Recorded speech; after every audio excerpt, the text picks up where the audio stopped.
You are listening to the VBAC Link podcast. This is episode 55, and we are retelling Julie's birth stories. She had a cesarean and then 3 home births. So let me turn the time over to her. All right. This week, the review of the week is from Stephanie T. on Apple Podcasts. And she writes, as a mother currently in her 3rd trimester preparing for a VBAC, I was so happy to find this podcast. The stories shared are so encouraging, and it is comforting to know that I am not alone in feeling that once a cesarean, always a cesarean does not have to be my story. Thanks, Meagan and Julie, for providing this support and education to women who are fighting for a chance to have a vaginal birth.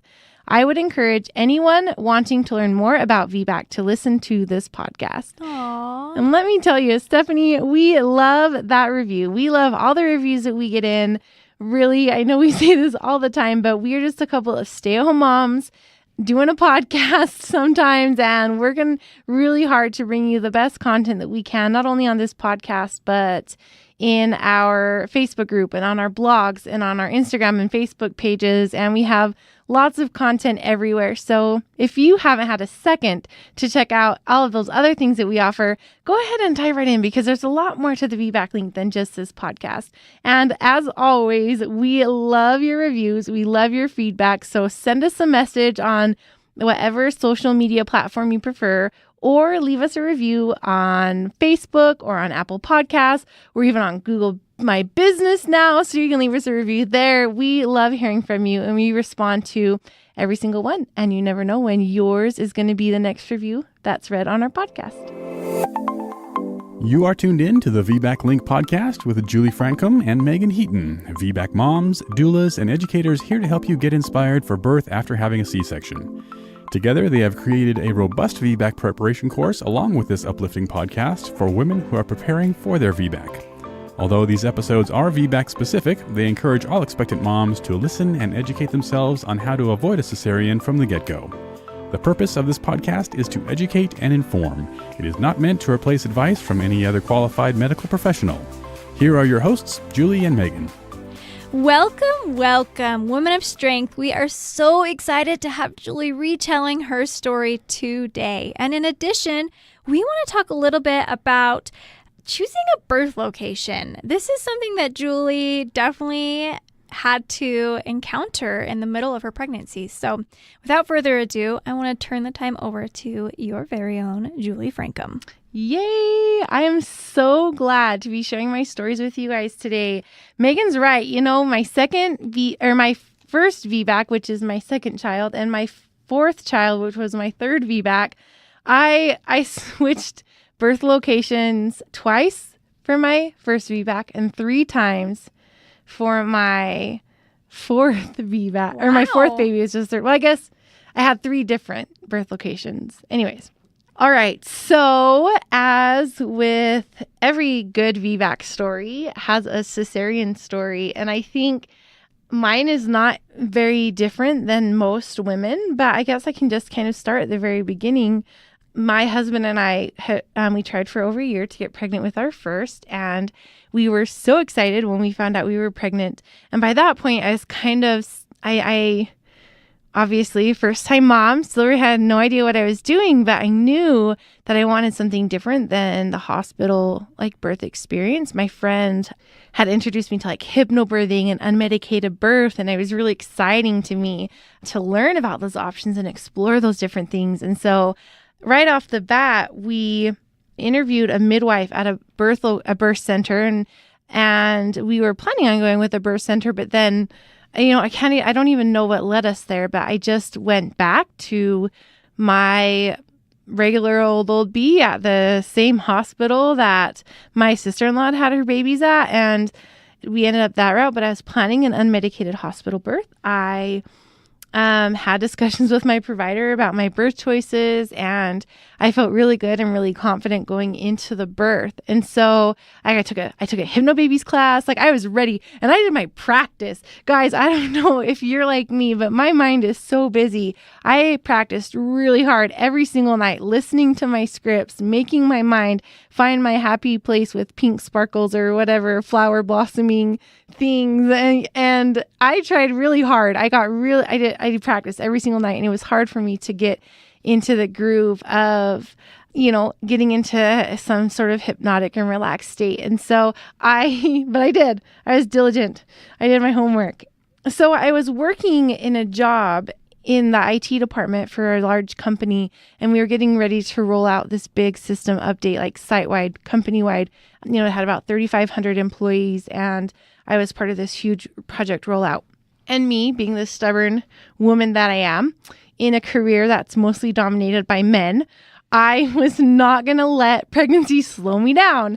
And so I was working 50, 55-hour weeks in my third trimester, getting ready for this product rollout. And in hindsight, probably should have slowed down a little bit. But like I said, I was stubborn. I was determined to pull my weight, even though I was pregnant.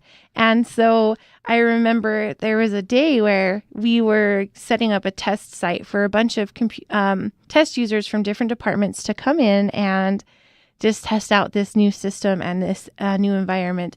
And I got to work at about 7:00, and we just working, and my hands were swelling, and I was like getting a really bad headache, and making sure to drink water and things like that. And by noon, I had such a really bad headache. And so I went up to my manager, and I said, listen, I know that we're supposed to be here like all day and just have like lunch on site or whatever, but like I have a really bad headache. Is it okay if I like leave for an hour? I'm going to go to Kneaders and get some soup, and I'm going to go home and just rest for like an hour, and then I'll come right back and see if I can get rid of this headache. And he was like, oh yeah, sure. No problem. Like, take care of yourself.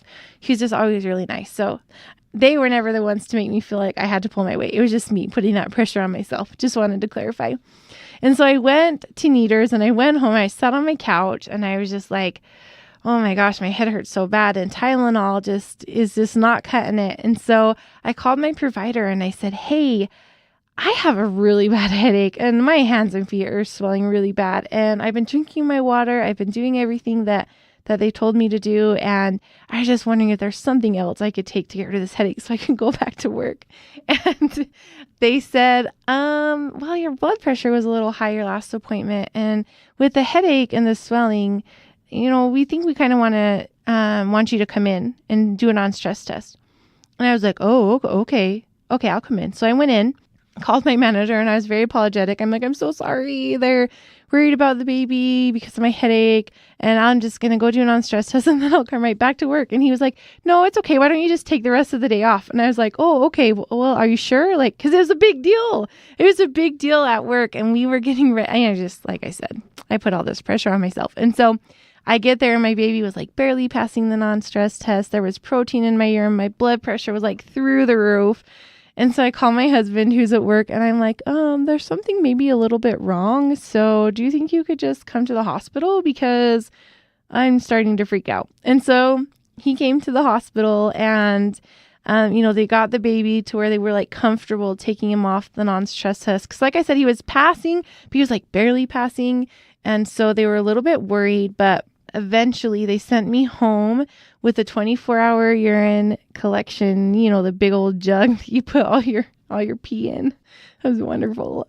And I brought it back the next day, and sure enough, it was leaking, and the blood pressure medication they had put me on hadn't even touched my high blood pressure. It was super high. And so they doubled it, and then they tripled it again, the blood pressure medicine, and put me on like strict bed rest. I remember he said strict bed rest with bathroom privileges. I had bed rest with bathroom privileges. Yeah. And so Yay for you. I know. And then I went to Target because I'm stubborn. And this is a hard thing. Like, it was hard because I didn't feel sick, except for like my swelling and the headaches and stuff. I felt fine. And so it was really hard. And so I was on bed rest, but it was funny because I was not ready to leave work then. And I was a manager of this team, and I had big roles to play before my maternity leave. So I remember I was like, okay, so I called my manager, and I told my doctor, I'm like, okay, well, you can sign this medical order for me, and I could, have my, what is it called? Short-term disability leave or whatever it is, maternity leave, start. But can you please date it for tomorrow so that I can log on to my computer at work and update all these things? And so I went home and spent like 10 hours getting my replacement ready, like 10 hours writing documentation and all these things for all the tasks that I did and all the jobs that I ran and everything. Did it at home? I did. I was at home on my couch, on my computer, logged in, because if you're on disability and they see that you're logged in, like it could cancel the payment that you get or whatever. And so there I was. And so I was about 34 and a half weeks pregnant by this time. And so the doctor gave me like his personal cell phone number, and he's like, okay, if there's anything wrong, just call me or text me. And then I went in for a non-stress test every other day. And so I guess that was part of my bathroom and non-stress test privileges. So breaking the rules. I know. Doctor's orders. So he was still just like barely passing the non-stress test every time, and my liver enzymes were starting to get elevated. And so my doctor said, okay, well, we're going to make it to 36 weeks and then we're going to induce you. So then I remember it was like a Tuesday morning, and I was getting ready to go to my non-stress test appointment, and my husband's like, shouldn't we pack a hospital bag? And I was like, well, I'm only I'm 36 weeks like tomorrow. I'm pretty sure we're not going to have the baby today. But he's like, well, I'll just pack one just in case. And I'm like, oh, okay, well, just in case, I guess. So we go there, and sure enough, they wanted to induce me. They induced me because I had preeclampsia. My blood pressure was through the roof. Even on a triple dosage of the blood pressure medicine, it was crazy. And I had pitted edema, like you touch like your swollen skin, and then you take your finger out and like it stays there. Yeah, it was awful. And so by that time, like I had hired a doula, and I was still like wanted to go unmedicated. And so I called my doula in. So they started Cytotec the night before, and then in the morning we called my doula, and because they were getting ready to start Pitocin, and she brought my husband a breakfast burrito, which was really nice, and they were getting things going, and they started Pitocin. And then I was still planning on an unmedicated hypnobirth, obviously like unmedicated minus the Pitocin and the I just didn't want to have an epidural. I wanted to just be able to move and do my hypnobirthing, right? Mm-hmm. And at this point, I was still like so sure, because like I had practiced so hard. I was ready. And so they said, well, with your blood pressure the way it is, we really don't want you to go unmedicated, because if it's too much pain for you, then your blood pressure is going to go through the roof, and you could like stroke out or whatever. Wow. Yeah, I know they told me that. So I was like, oh, well, that's pretty dangerous. So they're like, well, the anesthesiologist is getting ready to go into a surgery. So we should probably get him in here now, just so your blood pressure doesn't get too higher. And like at this point, like my doula is still sitting there hanging out and having conversation, and we're talking, and I'm like, oh, okay, yeah, sure. Yeah, let's do that, because I definitely don't want a stroke or anything, And so the anesthesiologist comes in, I do my hypnobirthing while I'm getting the epidural. And the nurse was like, oh, you would be such a good candidate to do hypnobirthing, because you did a really good job while you were getting the epidural, because that hurts for a lot of women. I'm like, well, I'm barely contracting. I think I was dilated maybe to like a 3 at that, or a 2 or a 3 or at that point, like not a lot. And so it wasn't even anything too intense yet. And I'm like, well, okay, whatever. Thanks for that, I guess. So I labored all day, and I guess I could say labored, but it's so weird, because all I remember was not feeling anything and talking to my doula, and my mom and my mother-in-law were there, and my husband, and we were just like laughing and joking and having a good time until it was like late afternoon, and my doctor comes in to do a cervical check, and I'm only 4 centimeters, and he calls it, and he's like, you haven't made any cervical change. Your baby's heart rate isn't doing very good. We need to do a C-section. And I just started crying, because up until he said the word C-section, it hadn't even crossed my mind, right? Like I had done hypnobirthing. Yeah. I did my homework every single night. I drank the water. I did everything I needed to do. And I think that's like what a lot of first-time moms feel like. It's unexpected. It's unexpected. They don't think they need to worry about having a C-section, because they're prepared and they're ready, and babies come out of vaginas, and only emergencies need C-sections. Right. But then all of a sudden, your doctor is calling it, and you're like wondering how the heck you got there. Right. And so we went in for a C-section. My baby was born at 5:50 p.m., right during that smack dab prime time C-section time for babies between 5 and 6 is the highest spike in cesarean births is between 5 and 6 p.m. So I joke that my doctor was able to make it home for dinner.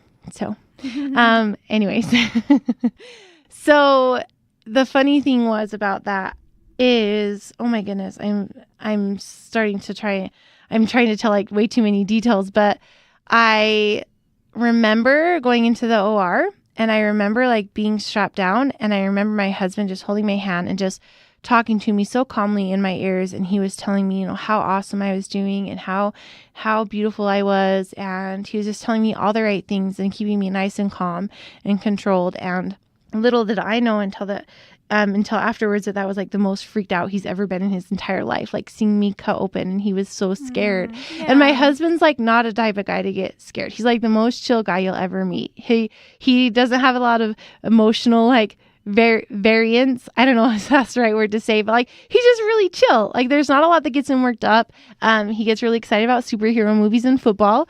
And he cried during the Avengers movie. Spoiler alert, if everyone wisps away, like he cried. He didn't cry at our baby's birth or anything, but like that. So this is like the type of guy we're dealing with here. He was really scared, and he told me that. And after, he was a brand new, barely 36 weeker. And so he wasn't quite too early, but he was early enough that they had some concerns. So they took him away, and my husband went with him, and my doula wasn't allowed in the OR. So I'm alone. And then I told my husband, go with the baby, just go be with the baby. That's important to me. And I was just sitting there like alone. And I'm like, okay, well, good. Like stitch me up, get me into the recovery room. I just want to meet my baby. And so like, they lifted him up. I just got to see him for like half a second. And then he was gone. Mm-hmm. And then my husband went over and took a picture of him and brought back the camera to me and showed me the picture. And all I remember is seeing like a really big cone head, which was weird because I was only 4 centimeters dilated. Yeah. And he was a 36 weeker. Yeah. Which is really weird. Interesting. And so I'll have to show you the picture. That's interesting. It's on my computer right here, actually. Anyway, so I was in the recovery room for 2 hours. They let my doula come into the recovery room, but while I was in the recovery room for 2 hours, I was awake. I come out of like anesthesia very well, and they wouldn't bring my baby to me, and they wouldn't take me out of the recovery room. And in the meantime, my mom, my mother-in-law, and my husband are all in with my baby, and everybody got a turn to hold him before I even got a good look at him. And that's probably hard. That's probably the part that like really hurt the most, is that everybody got to touch him before I even got to see him. Mm-hmm. And then they wheeled me into the nursery, and I got to hold him long enough to get a first family picture, when, by the way, I've been on magnesium for like 8 hours. Yeah. So I look like a 300-pound marshmallow man. Yeah. I'm like I looked awful. Morphine's hard. No, magnesium. I mean, not morphine. That's what I meant. Morphine's awesome. Yeah, magnesium is hard. It makes you feel like poop. I was feeling so crappy. And then this was obviously late at night. So it was probably about 9 o'clock at night by then. So I went into my room. My baby slept in the nursery. I slept in my room all night long and woke up. And then everything, he's in the hospital for 2 weeks. And I wasn't discharged for a week after my C-section because my blood pressure was still so high. They were really worried. And so I had some really kind of weird experiences in the hospital, but for time's sake, I will not go into them right now. But if you want to know about them, you should submit a question for our Q&A next time we have a Q&A episode. But he was there for 2 weeks. I got to live in the hospital for 2 weeks because they always had an extra room available in the labor and delivery unit. So like I was only allowed to see him every 3 hours for 30 minutes to try and feed him. And breastfeeding didn't work because he wasn't gaining weight. So they gave him formula, and it was just kind of like the whole cycle. So that was that birth. And looking back on it, when I was preparing for my VBAC, I don't think there was ever a time where I was like, oh, I wonder if I can have a vaginal birth. I just kind of always thought it was an option. Yeah. I just thought it was what people did. Right. I didn't realize that it was such a big deal to have a VBAC. Mm-hmm. And so once we got pregnant, I started talking about it. People were like, weird. Like, what are you doing? Like, are you sure? And I started out by transferring to by the way, something interesting to note about my OB is that every time like they would come in and they would check my cesarean scar, the nurses would always say, "Oh, I love that doctor so much. He has such beautiful stitching." Every time, every single person would comment about how beautiful my stitches were. "Oh, your scar is going to heal so nicely. He has such beautiful stitching." And like, if I just really just didn't want to hear that anymore, because if I'm like, yeah, I know my cesarean scar is going to be beautiful because the doctor has beautiful stitching. And come to find out, they actually call that doctor the quilter. Because he's known for his beautiful stitchery. Wow. But that's someone you don't want to be with. I bet you guys didn't know. Not sure if you know this, but Megan and I actually had the same doctor for our cesareans. And that's definitely someone that if someone has that nickname, it's not a good reputation. You want to be with if you don't want a C-section. Yeah, for sure. If you do want a C-section, good guy to go to. Maybe good guy. Yeah. So for my VBAC, I started out just transferring records to a midwifery practice in a different hospital. And then I learned about home birth and I felt really drawn to it. And so I was talking to my husband and I was talking to him. I'm like, I need a hired doula. So my first doula for my cesarean birth, like I just hired a cheap doula. I'm like, what's the difference between a $300 doula and an $800 doula? So we hired a $300 doula. And not that $300 doulas are bad. It's just it's important to know like why they're priced that low and what kind of experience they have and how confident they are in supporting your specific type of birth. And so my husband calls her the most expensive foot rub I ever had because she pretty much brought him a burrito and rubbed my feet. And when push came to shove, and C-section was called, she didn't say, well, do you have any questions? Do you want to know what questions there are to ask? Do you need to have a second to think about it? Do you need to pray about it? Do you need to, what do you want to know what other options there might be? Alternatives. She didn't tell me, she didn't speak up at all. She just let it happen. And which is, as doulas, we can only do so much, but you can ask if your client has any questions, at the very minimum. And so I told him, I'm like, I'm gonna interview as many doulas as I need to until I feel like I found the right one, and I don't care what she costs. And we're gonna interview as many home births as we want to until we find the right one. And because I really feel like home birth is the right option. Yeah, I just really felt like it was. So I was, oh my goodness, there's so many different details. So I found my doula. And I interviewed about 12 doulas before I found the one that just felt right and we clicked. And she wasn't the cheapest doula and she wasn't the most expensive doula, but she was just the right one for me. And so that's why when I talk to people, I'm like, don't hire a doula based on her price. Hire a doula that feels right. Hire a doula that feels right to you for your circumstances. And so then I started interviewing home birth midwives, and I actually interviewed about 4 or 5 until I found my midwife, whose name is Melissa Mayo, and with Birth Journey Midwifery, for those of you in Utah. And I knew she was the one for about 5 minutes after meeting her, because I walked into her birth center and we sat down and started chatting, and I just felt like I was home. I just felt like I was home. And I tell that every time I tell this story, I say that because it's true. She just has this loving, warm spirit. She'd been to over 1,000 births. She knew exactly what to do in emergencies. We had a good backup plan. She knew all the questions. She knew all the answers to all the questions I had. She was just really, really good. So we had planned on switching about halfway through my pregnancy. So in my last appointment with my in-hospital midwives, I was still learning and growing and figuring out all these things, all the intricacies of VBAC. And I wanted to know, at this particular midwife practice, there was about probably 16 or 12 to 16 different midwives that shared a rotating call. So you would meet with different one every time you go in, and then you just get who get when you have the baby. And this particular midwife I had met with, it was my 3rd time meeting with her. And I asked her, I was already transferring to home birth anyways. I was just, at the end of my appointment, I just grabbed my medical records, that was my plan. But I asked her, I'm like, I'm thinking about transferring care to a home birth. And like, I want to know what your opinion is on that. Like, what do you think about that? Because like, I really wanted to know, like, I genuinely wanted to know, because one thing about me is I love to know all the opinions and all the options and all the sides to all the stories. And so she looked me square in the face and she said, if you have a home birth and your uterus ruptures, you and your baby will die. Wow. She said it just Very like bold. that. Just like that to my face. And I was kind of caught off guard. And it's really hard to catch me off guard. Like, it's really hard. And so whenever I get caught off guard, I'm sure I look pretty dumb, but I like didn't know whether to like laugh because she was making a joke, or whether to like feel sad because she really didn't know what the real information was, or just like, I don't know. I didn't know what to do. So I'm just like, oh yeah, that's scary. I wouldn't want that. And then I walked out and I laughed because I called my husband and I told him, what she had said. And he said, well, that's why we're switching to home birth. And at that point, I knew that like he was on board.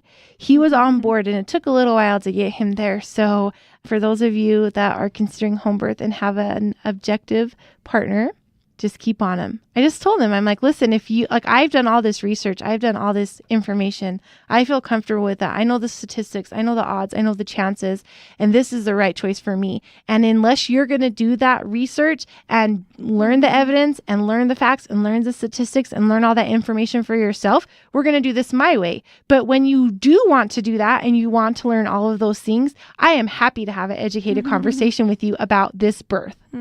He's probably like, okay. And I'll do what you say. Yeah, well, he did learn a little bit, and he did some digging. Definitely not as much as I did, because I'm definitely the more of the like really want to know all the intricate details of all the things. But like, he got to know enough to feel comfortable enough with the decision, and then we went into this being both of us comfortable with it together. And so it's funny because it really felt great. So let's just like kind of jump ahead to the week of my baby's birth because a lot happened then. So the week before my baby was born, my husband's grandmother passed away. And so to make like a really long dramatic week short, my sister-in-law was also getting married the week after she passed away. And so we went, this was how the week went. So Saturday through Tuesday, all this, my in-laws family was coming into town. Wednesday was the funeral. And then I was 38 and a half weeks pregnant, and everybody was saying, oh, Julie, how are you doing? You're getting so close to having your baby. And I was like, yeah, I'm doing actually really good. Baby can come whenever he wants, because in my mind, I was a first-time mom and I was going to go to 42 weeks. I had just set my heart on having a 42-week baby because I was so sure that I was going to go past my due date. I had just like convinced myself and accepted that fact. And I was really patient. So, baby can come whenever he wants. I want him to pick his own birthday. And so everyone's like, oh my gosh, wouldn't it be so funny if you had your baby this weekend, the weekend of the wedding and after this funeral? I'm like, yeah, that would be funny, but it's probably not going to happen because, I'm just like a first-time mom.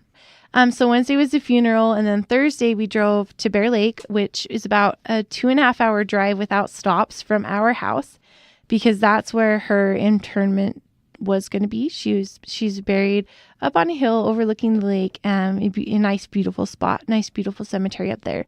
So we drove with the whole family all the way up there and then drove back the same day. So we were in the car for 5 hours. I was 38 and a half weeks pregnant with an almost 2-year-old in the car also. This sounds awful. It was, well, it wasn't so bad because, I was feeling good. I was so happy. I was past 36 weeks pregnant. I was feeling good. I had no health issues. I was having Braxton Hicks, which made me happy because I knew my body was working. I had prepared so much more. I had a great birth team. I had a great doula, and like everything was just felt so good. And so it really wasn't that hard on me.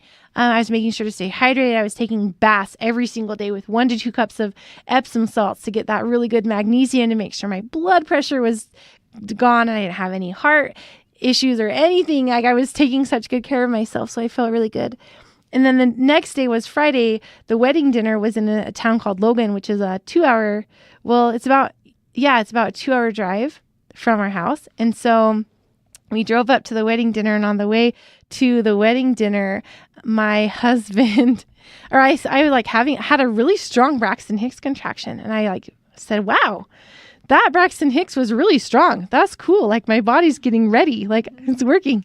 And then a little bit later, I said, oh my goodness, I just had another one of those really strong Braxton Hicks. That's so weird. And then by the time I had that 3 times in a row, my husband was like, should we be timing these? And I said, no, they're just Braxton Hicks. This is not real labor. And so that by the next time I'm like, wow, this is a really uncomfortable Braxton Hicks contraction. I was just assuming it was just because of all the time in the car and all of the stress from the week, with the funeral and planning for a wedding. And he was like, well, that one was just 10 minutes from the last one. And I was like, wait, are you sure? So I got out my contraction timer, and the whole way up to the wedding dinner, my contractions were like 10 to 12 minutes apart, my Braxton Hicks contractions. I was like, man, my Braxton Hicks contractions are in a pattern. That's so weird. And we got up to the wedding dinner, and I'm like texting my midwife and my doula, and my midwife said, put your feet up on a seat and make sure you're just drinking lots of water. It's probably just like some early labor because of all the driving and all the stress you've been under. So just make sure you have your feet elevated and that you're just staying hydrated and that you're taking it really easy. So I'm sitting there at the wedding dinner, have my feet up on a chair. And like all the chairs at the table are full. And my sister-in-law walks up to me, not the one getting married, a different sister-in-law, walks up to me and she's like, hey, can I sit there? And I looked at her and I said, no. And she like got this grumpy look on her face and walked away to go sit at another table. And I felt really bad. I'm like, well, I'm just kind of trying to not have a baby, but I don't even know that it's necessary to have my feet up on the chair. But my midwife said to do this. So that's just what I'm doing. But she was like so grumpy. So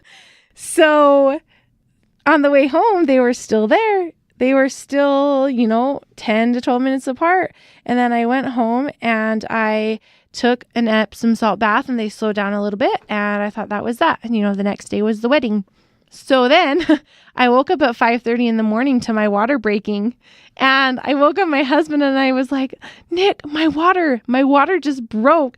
And he said, are you sure? And I'm like, I'm literally sitting in a pool of water. I am pretty sure right now. So I'm mad. I'm mad because it was the day of the wedding. Like it was the day of the wedding. And so in my mind, I'm like logicking myself through this. I'm like, oh, that's okay. Like I know that like sometimes, labor hasn't started yet because I was still in denial that I was in early labor the night before.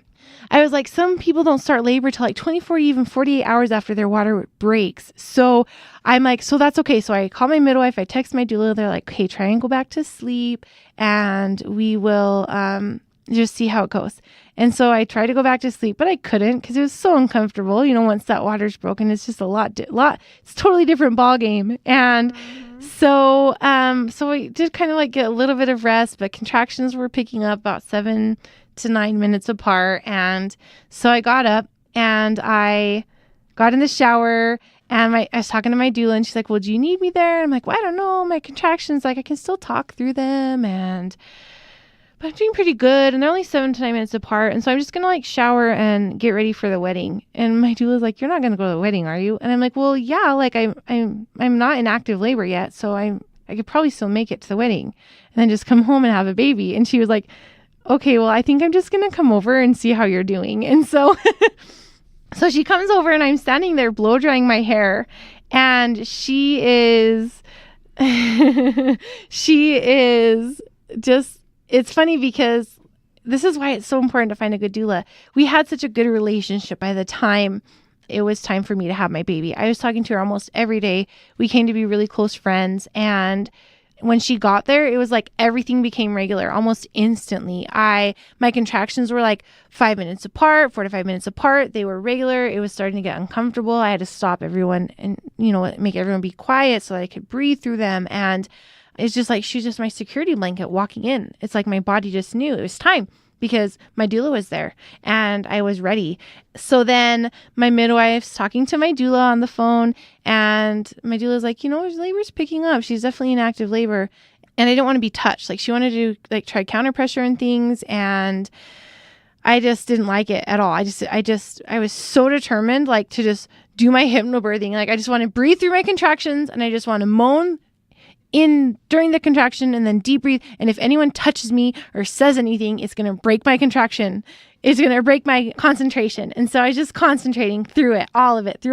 And And so I just did that. And then the midwife came in and she got there and it was like instantly my body went into transition. It was like it was just waiting for her to get there. And it was funny because my doula told me afterwards that people thought I was just being a little dramatic because like my midwife, like I thought like I had to perform for my midwife because it was like as soon as she got there, like everything shifted to transition. And I feel like it's just another witness that having the right birth team is so important because she was there. My body, like everything was set up and it was perfect. And my body and my subconscious had everything it needed to birth this baby. And so she tried doing hip squeezes and I like swatted her hands away. She didn't believe that I didn't want any counter pressure because apparently that's really unusual. So I remember I pushed for 2 hours and I remember just breathing deeply in and out between contractions. I didn't push a single time. I just worked on relaxing my jaw through the contraction and letting my body do the work. And it did it. And my baby was born and I was so excited. And if you've seen the video on my Instagram page, we'll repost it today.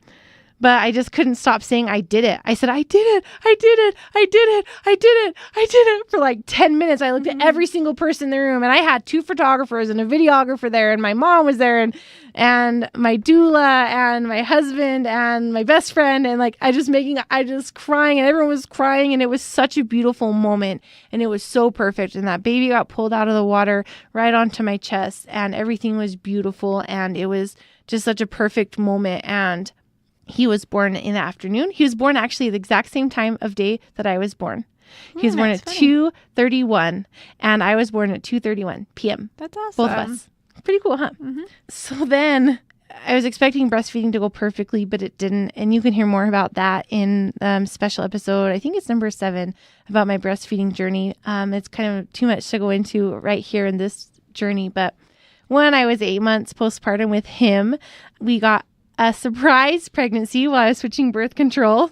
So my second and third babies are 15 months apart and they're 2.5 and barely turned 4 right now. And it's a really fun stage. And when I say fun, I mean really hard and challenging in some ways, but also really good in other ways. But she was fun because she came at 37 weeks on the dot. I texted my midwife the second I found out I was pregnant. Same midwife, no problems. And I had her, she came at 37 weeks, like I said, on the dot. Labor started exactly the same way. It was even the same day of the week. It was a Saturday. I woke up this time at 4:30 in the morning instead of 5:30 to my water breaking. And then I had a baby shower that day. Like my baby shower was the day I turned 37 weeks. And so I went to it and everyone was like playing the game of like, guess when the baby's going to be born? And I'm sitting there like on a birth ball and I'm like, y'all better guess today because I'm in labor right now. Like called my doula. She came, she like drove me to the baby shower and drove me home and like things were kind of picking up, but nothing too regular. And I remember like we got home and I cut my husband's hair. And then my son wanted a haircut, so I cut his hair too. And then I just looked at my doula and I'm like, things really aren't getting regular. I think I just need to go upstairs and just get out of my own head and like slow down and just let things happen because I feel like I'm trying to do too much. And I feel like it's preventing labor. So just go home. I sent my doula home. And so she said, okay. And I was texting my midwife who actually was in Alaska because she was like literally on her way to the airport to come home from Alaska because she was coming home the day I turned 37 weeks. So there's a backup midwife that was there and my contractions were like 8 to 10 minutes apart and it was really frustrating for me. So I went upstairs to lay down and take a nap and try and get things moving. And so I laid down and then they just immediately got intense. And my husband was working the weekend, but he gets to work from home when he works on the weekends. So like it was like 1:00 in the afternoon. He popped his head in the bedroom and he's like, "Are you okay?" And I'm like vocalizing through my contractions. And I'm like, "Yes, I just need to get in labor and get this baby here. Just leave me alone." And so he left and I'm like on my bed, on my hands and knees during a contraction, but then there would be 8 to 10 minutes between them. And so I tried to doula myself. I'm like, listen, if I was my doula, what would I say to myself right now? And I said, I would say, go based on how they feel instead of based on how far apart they are. And I was like, yeah, but they're 8 to 10 minutes apart. Like I'm trying to figure, like logic myself through labor and it just doesn't work when you're in labor. And so my midwife is checking in, and she's like, well, I think I'll just come. And then I'm like, okay, well, you can just come. And cause I told her like how things were going. And then my doula checked in, and my photographer checked in. And then kind of at the same time, I'm like, yeah, well, my midwife's coming. Why doesn't everybody just come? And then we'll just make a plan from there. And because in my mind, I was still like a day away from having a baby because my contractions were 8 to 10 minutes apart. Right. And so they get there, and I had it in my head, I'm like, I'm just going to ask her to do a cervical check, and then she'll find out I'm just like 4 centimeters, and then everyone can go home and then come back in the morning and we'll have a baby. Cause it was like late afternoon by this time. She got there and she checks the heart rate, and she's like, this baby is so low that if it's going to take your videographer more than 30 minutes to get here, she might miss the birth. And so we called the videographer, and she got there literally 10 minutes before my baby was born. Wow. My contractions only got 4 minutes apart, 15 minutes before she was born. 3 pushes and she was out. Like the water was barely high enough to cover her head as she came out. And the video of that birth is on our YouTube channel. Just go to YouTube and find the VBAC link. And then for my 4th birth, really quick to sum it up, I was in prodromal labor for 30 days. So I went from trying to keep her in at 36 weeks to her being my longest pregnancy at 39 weeks and 5 days. And don't hate me because I said that, because I know a lot of women go past 40 weeks. But I was so done by that time. Like, it was my longest pregnancy by almost a week. And like mentally, I might as well have been 47 weeks. I was so exhausted and I was so done. And she waited until, I don't know if anyone remembers this, but there was a day in 2018, the beginning, where there was a full blue supermoon. So it was a blue moon and a full moon and a supermoon all at the same time.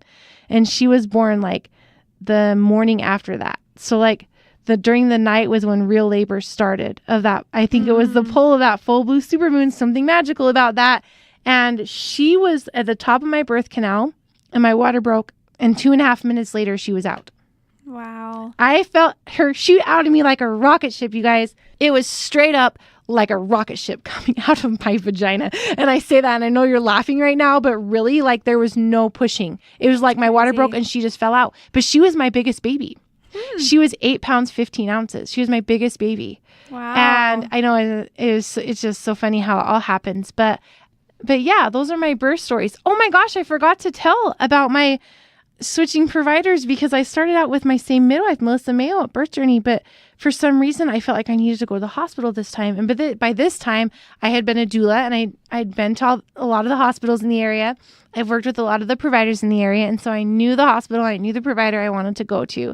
So I went and I broke up with Melissa. I tell her, I feel like I'm breaking up with you. I was like crying in her office because for some reason, that's where I just felt like I needed to switch. And by that point, I knew enough to trust my intuition. And so I switched to hospital.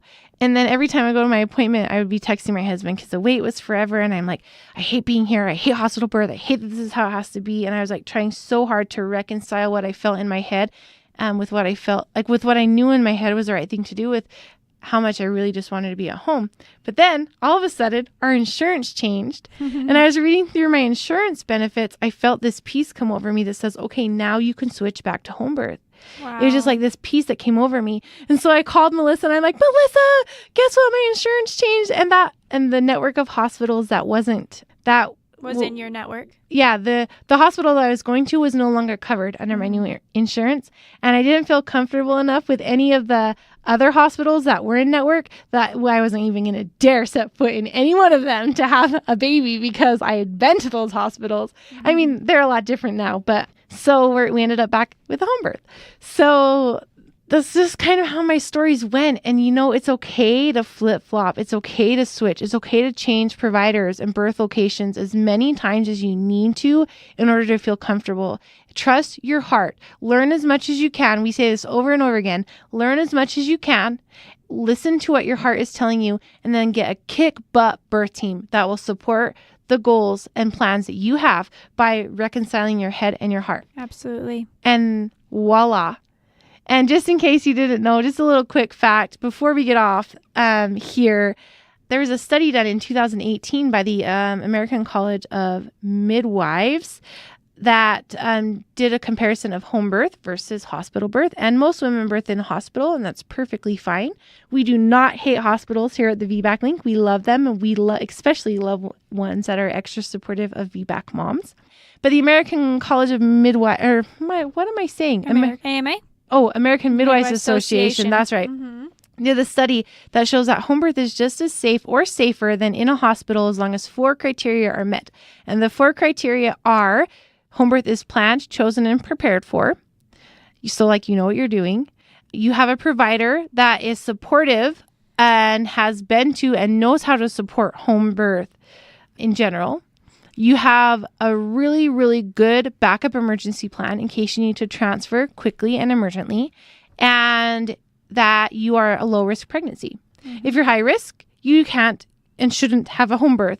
And VBAC does not make you high risk automatically. No. So, perfectly safe. I love how you followed your intuition, and even though that meant switching and doing really hard things, talking to Melissa, and like you said, breaking up with her. I always say that I cheated on my provider when I switched. Yeah. But it's hard. And it's so important to follow your intuition. And I'm just proud of you for doing that. Oh, thank you so much. Love your stories. Well, there it is.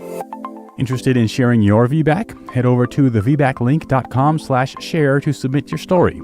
For information on all things VBAC, including online and in-person VBAC classes, the VBAC blog, and Julie and Meagan's bios, head over to thevbaclink.com. Congratulations on starting your journey of learning and discovery with the VBAC Link.